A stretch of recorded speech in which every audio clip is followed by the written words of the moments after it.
some of the things that I learned, or maybe I've known but were just brought to the frontal lobe of my brain through reading in Readicide. So some of the new learnings, I guess, and some of these are things I do want to apply, but I guess just really brought to my attention, and maybe things I hadn't thought about or really truly and deeply thought about before.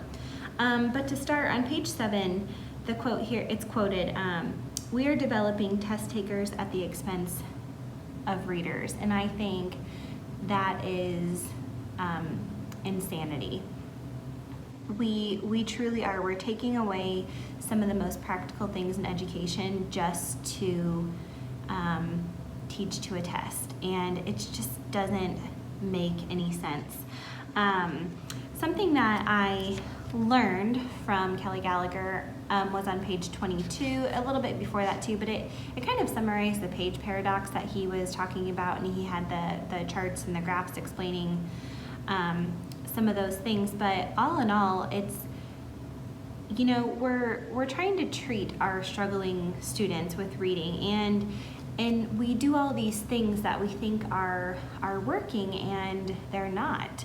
And it's really just eye-opening to me, because I have been, you know, taught so many ways of everything he's telling us not to do.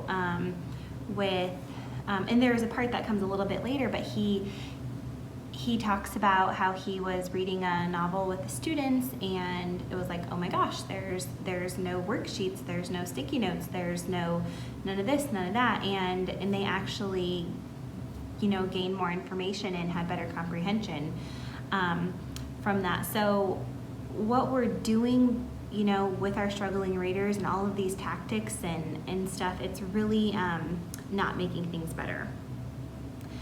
Another thing that was mentioned that I was really brought to light, something that I don't know if I consider new, but again,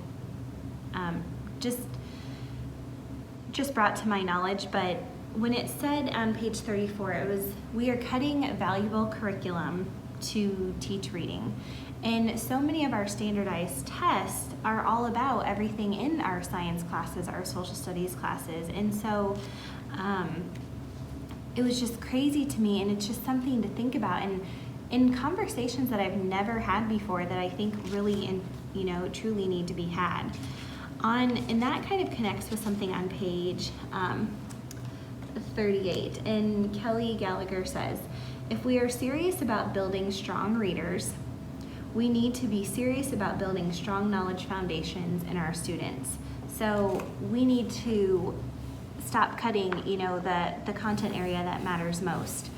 I remember when I was teaching 6th grade, we had to have an hour for math.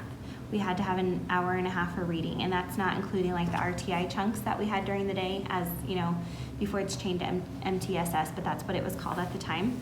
And we also had an hour for band every day, and that ended up being a very kind of wonky time, what to do with students. It was, you know, you're trying to do small groups. For some it became a study hall, but you have some students gone for band, and then, you know, they kind of, at the half-hour mark, they were going to, or another group was going to band, and so forth. But because of all of that, we were losing our science and social studies time. And it came down to about 40 minutes a day, and that might be on a good day, of one or the other. I was not teaching science or social studies every day because we didn't have time, because we had to have more time for reading. And so I just think that it really nails, you know, he really nails that point home. Also, I talked a little bit about this in my connections post, but there is a part where, let's see, it's on page 41, something that I know reading is declining, but it talked about, or it was on page 42, but it talked about SSR, silent sustained reading, and how some people are like, oh, you know, kids really aren't reading, and but he actually brought it to light that, you know, we need to bring it back, and because of the three main things. He said, free reading relates to better comprehension, students can build knowledge and background, and then it also helps students to develop leisure reading habits. So that is something new to me, because I've heard so many things against it, but I really love what he had to say about that, and it's just a valuable investment and worthy of time.